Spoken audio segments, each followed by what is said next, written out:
Year in 2024, fewer homes sold than in 2023, and in 2024, less homes had sold than they had in the past nearly 30 years since 1995. So, extremely little amount of homes, and we're slated for this year in 2025 to sell even less homes nationally than had sold in 2024. And also here in my local market, it's no different. We're on pace to sell fewer homes overall in Southern Nevada and particularly the Las Vegas Valley.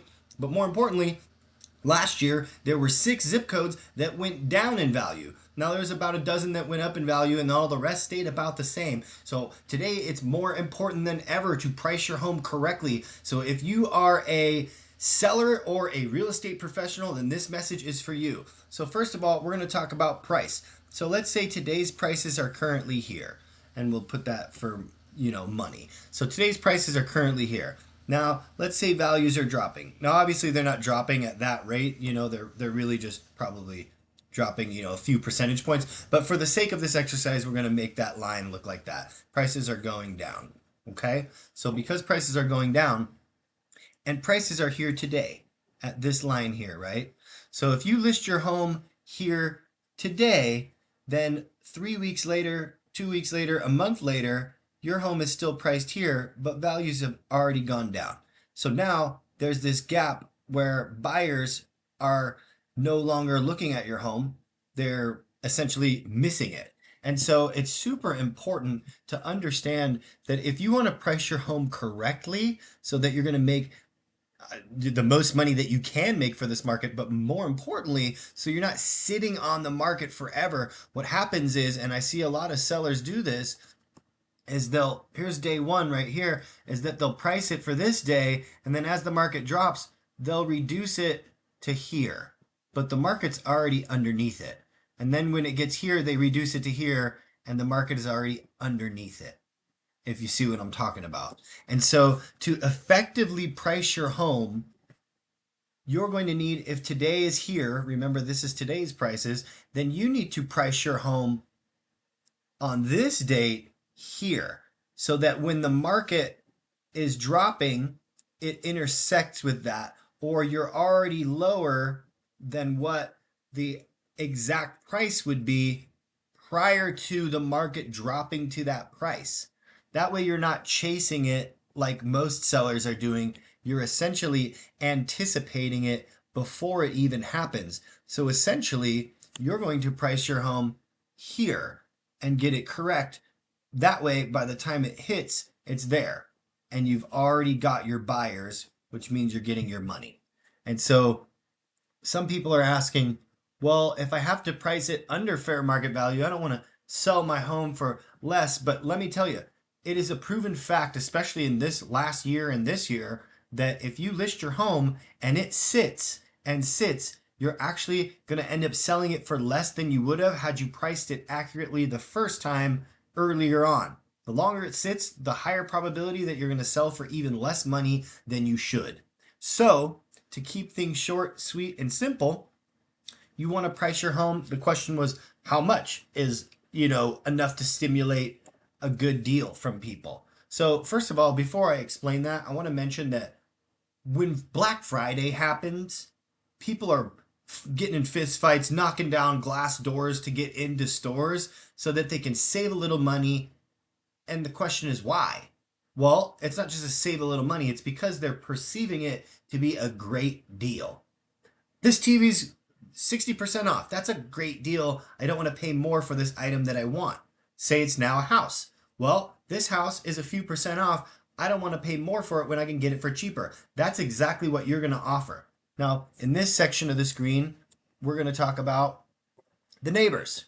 So say your neighbor is priced here and you're priced here. There's a gap right there.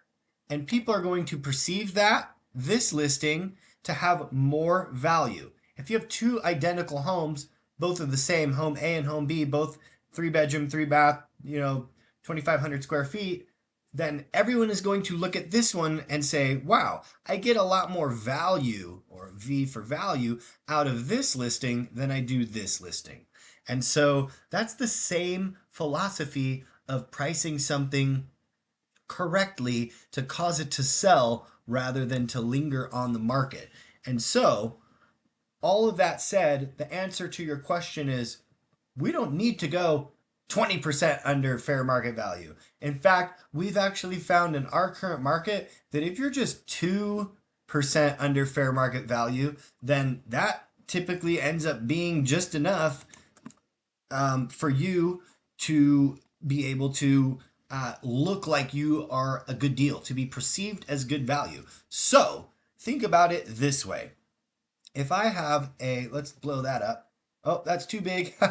So if I have a home that is 400,000 times 0.02, that is $8,000. So we just round that, just round it to 10. So say all your neighbors' last two homes have sold for 400,000. Then in this example, you just round it down and you would be pricing yourself at 390. That is going to bring you over 2% under fair market value. And if you really want to get a line out the door and get people beating down the door, try going 4% under fair market value, or what the last two comps are. And that's going to make you look like you're a real deal. 4 or 5%. If you think 5% on 400,000, that's $20,000. So you're listing for $480,000.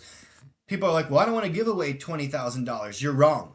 You may lose that 20,000. First of all, you don't even have it because you haven't sold it. So you haven't actualized a gain. But more importantly, you may not even get that 400,000 for it.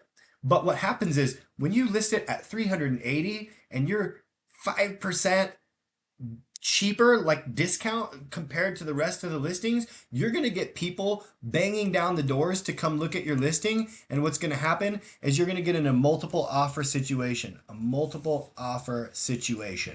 in that multiple offer situation, your price is likely going to get bid up. And the way that that works is people are coming going, man, this is a good deal. I don't want to let it slip through the cracks. So instead of being at 400 and then getting knocked down through negotiations, price reductions, you got to reduce it. We adjusted the price. It's now 390. And then we adjusted the price. It's now 380. And then you finally get the buyer and then they negotiate you down to 375.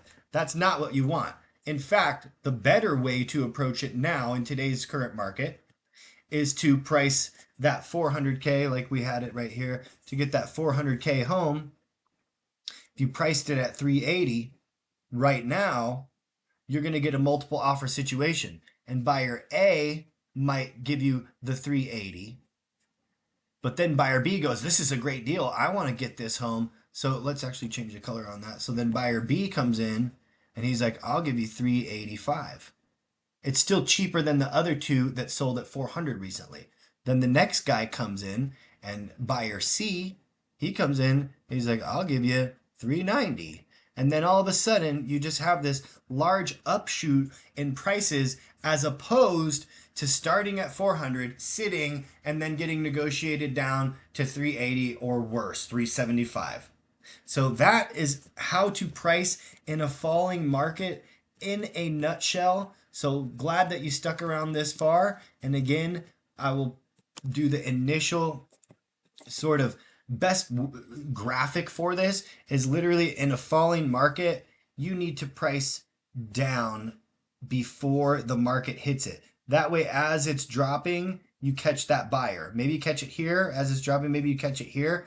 But realistically, if you are getting a multiple offer situation, you priced it low. Let's pretend like before it's even hit there. You priced it low, and before the market even got there, you got multiple offers, and now you're winning it here instead of waiting for it to intersect there, which is lower money. That is exactly how to price a home in a falling market. Could be 2%, could be 5%, depends on the house price. Typically, the larger the house price, the bigger the difference that makes. So 10% on $1 million house, talking about significant amount of money, $100,000. That's a lot. 5% on $100,000, $50,000. So you price your home 50K under, people are going to look at that and go, wow, this is worth it. For 50 grand, I could put a swimming pool in if it didn't have one. You see what I'm saying? At the very end of it, you have to really objectively look at what has sold around it, and also put in mind if one house is selling for a little bit more money and the other one's selling for cheaper and they're both the same, then people will look at that as an opportunity to save money to put more money back into that house. It's kind of like if two cars both have the same things, one's 50K and one's 40K, there's better value in the 40K car. Now, if you have two cars that are both 40K, but one of them has the moonroof, the upgraded speakers, the upgraded rims, all-wheel drive, but they're both the same price, which one has more value? That one. The one with all the bells and whistles for the same price. So again, you have to take a super objective look at price and remember to price it accurately the first time, because lingering is going to cause you a lot more harm now than it did the last 10 years. Like and subscribe, follow me, and if you have any questions, drop them in the comments below.